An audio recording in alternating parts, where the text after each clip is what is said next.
Willie, we were talking there in the break, and I was ferreting out what type of response you got coming on the show, and you told me that folks out there, when you're signing autographs at these events in the last 2 weeks, have been bringing it up. That feels good to know that that we're having an effect. We're getting the message out there. Yeah, you really are, and I knew you had a lot of listeners. I knew you had a popular radio show, but I didn't really realize how popular. But every night someone has said, "Hey, I heard you on the Alex Jones show. When you going back on?" And so that was good to hear. Well, I think it's you that's popular, and that interview on the internet just got millions and millions of listens just on the web alone, not to mention when you were on live. So it's good to know we're not wasting our time. Willie, I've got a laundry list of questions here that I want to go over with you before we run out of time.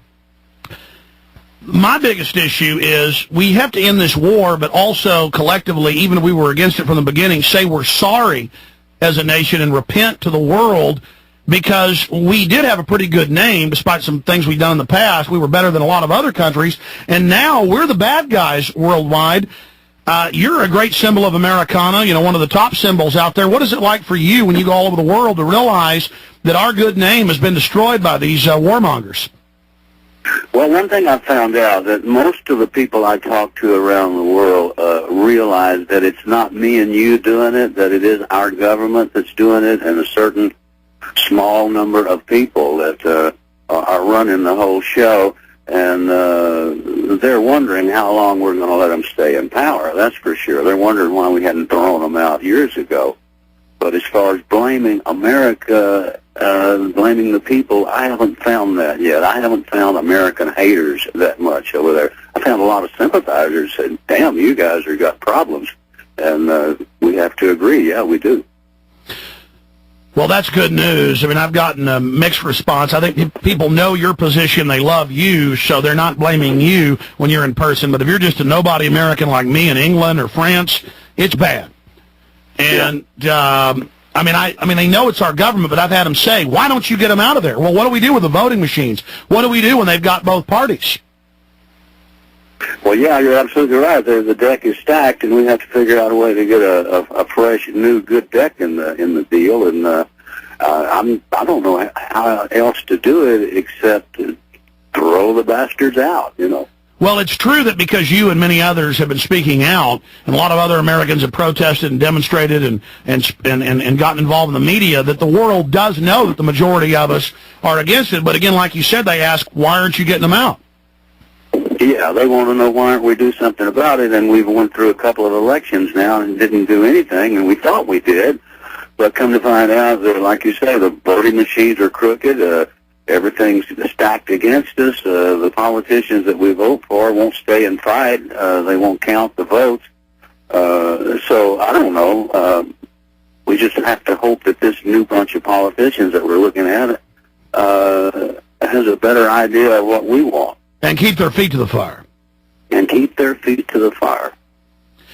Willie, you brought up Europeans and others knowing that it's elite groups doing this. Last time you were on, you mentioned Endgame and the Bilderberg Group and the men behind the scenes. You said that you've always believed from the evidence that we have elites, secret elites running things. People are starting to wake up to that. Can you talk a little bit more about these secret elites that are really governing the planet? Well, what simplifies it for me is that you have a group of people who make a lot of money starting wars, and they've been making a lot of money starting wars a long time. And it's the same group of people that you were talking about, and the elite who have all the money they could ever need, and all they're needing now and wanting is more power. And so if they can start a war over here, start a war over there, and then sell bullets to both sides and finance both countries, whoever they start. I mean, they got a huge, lucrative business there, and it's been going on a long time on the planet, and I don't know how much longer we're going to let it work. But we see what's happening now, and like you say, a lot of people are realizing that, wait a minute, that this ain't right. There's things happening in this country and around the world that we should stop. And I think the more we find out about it, the more chances we can have on putting it to a halt. Let's talk about your specific ideas for solutions on the other side with Willie Nelson. The rich get rich. That's how it goes. But we're going to change that. Everybody. George Washington said that all that evil men and tyrants need to flourish is that good men and women do nothing. Imagine Willie Nelson. I mean, every album that comes out is a smash hit. Films, you name it, adored planet-wide.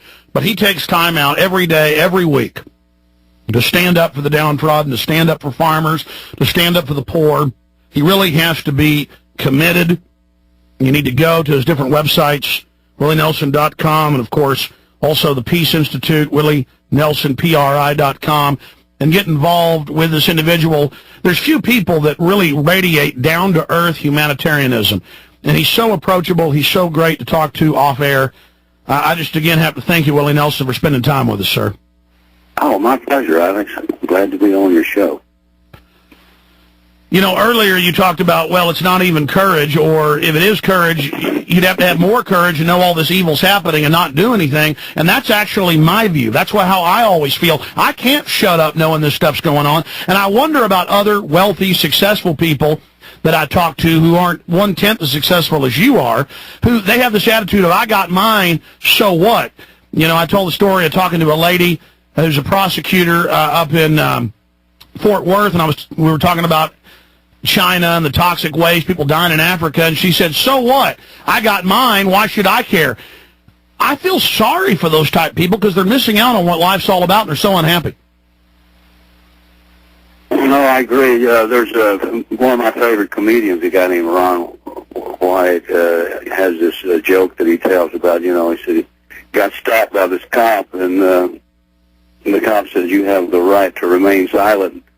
And Ron said, well, I had the right, I just didn't have the ability. I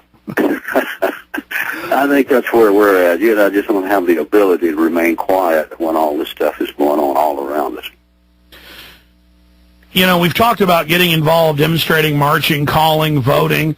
I think the key is education, because people know something's wrong in the world. They just don't have the specifics. And that's why I think what you and others are doing is so important. What are some of the ideas and specifics you have to expose this global elite, this cabal, and to fight them? Well, I don't have any great secret solutions except that you and I have to keep talking about it and have to keep it in front of the public and have to keep reminding people that it's happening and that there is something they can do about it, and then just keep doing it. I don't think there's any day that we can stop and say, well, it's over, we've won. This is an ongoing battle. You're in it, I'm in it, every human being out there is in it, so they have to stop and ask themselves, what am I going to do? I've got choices. I can do nothing or I can do something. I think that's it. I think it's not taking action, not putting one foot in front of the other. I've always told my listeners, don't expect you're going to save the world individually. Don't expect to even do a great job. It's the act of taking action that builds up those psychic muscles to be involved. But we know we're going to lose and evil's going to win if we just sit back and do nothing. Yeah, and there's the old saying that one man can't change the world, but one man can definitely carry a message that will change the world. Exactly.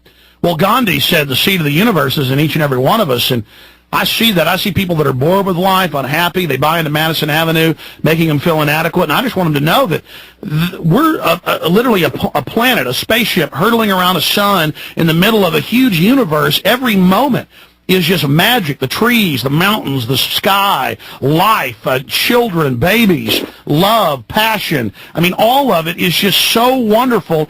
And am I wrong, Willie, and when I assess and look at you, that you are just in love with life? Yeah, I enjoy life, and I really enjoy, it sounds corny, but I enjoy living in the now. Now is the only thing that I can enjoy. It's the only thing I can do anything about. I can't do anything about yesterday. I can't do a damn thing about tomorrow. But I can look around me now and see everything's fine, and my job is to keep it that way. And I think everyone should look around them and say, hey, police your own area. If there's something wrong, fix it. And that's the secret.